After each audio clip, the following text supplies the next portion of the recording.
7 বছরেও শেষ হয়নি Magura IT training and incubation সেন্টারের নির্মাণ কাজ। 1.5 বছরের মধ্যে শেষ হওয়ার কথা থাকলেও দৃশ্যমান হয়েছে কেবল 60%। জেলা প্রশাসক বলছেন শিগগিরই শেষ হবে প্রকল্পের কাজ। মাগুরা প্রতিনিধি মোখলেসুর রহমানের তথ্যচিত্রে আরও জানাচ্ছেন সাকিব আল হাসান। লোহায় ধরতে শুরু করেছে মরিচা, অযত্নে পড়ে থেকে নষ্ট হচ্ছে নির্মাণ সামগ্রী।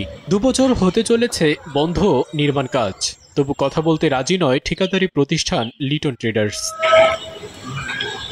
2018 সালে মাগুরার স্টেডিয়াম পাড়ায় 18 কোটি টাকা ব্যয়ে প্রায় 5 একর জমির ওপর শুরু হয় আইটি ট্রেনিং অ্যান্ড ইনকিউবেশন সেন্টারের কাজ। পরে বর্ধিত করে প্রকল্পের ব্যয় ধরা হয় 22 কোটি টাকা। কথা ছিল 2019 সালের ডিসেম্বরের মধ্যে শেষ হবে নির্মাণ কাজ। 7 বছর পর দৃশ্যমান হয়েছে প্রকল্পটির কেবল 60 থেকে 70% কাজ। একের পর এক ফ্লোর তোলা হলেও বৃত্তাকার এই ভবনটিতে দেওয়া হয়নি কোনো দেয়াল, বাকি রয়ে গেছে অভ্যন্তরীণ কাজ। বিষয়টি সংশ্লিষ্ট মন্ত্রণালয়ে জানানো হয়েছে বলে জানান জেলা প্রশাসক। ইতিমধ্যে আমি এটা লিখিতভাবে মন্ত্রণালয় এবং প্রকল্প যে অধিদপ্তর আছে তাদেরকে জানিয়েছি যে কাজটা বন্ধ আছে। এটা শুধু এখানে না, এরকমের আরো বেশ কয়েকটি আছে একই প্রকল্পের আওতায়। তারা বলেছেন যে দ্রুত এটার কাজ শুরু করবেন।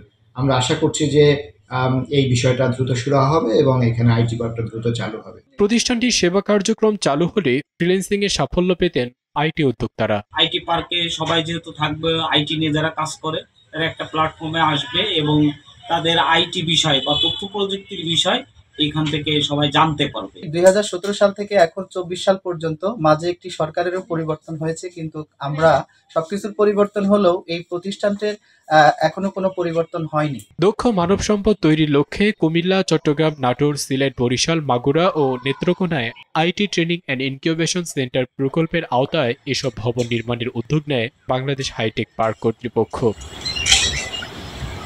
সাকিব আল হাসান, RTV।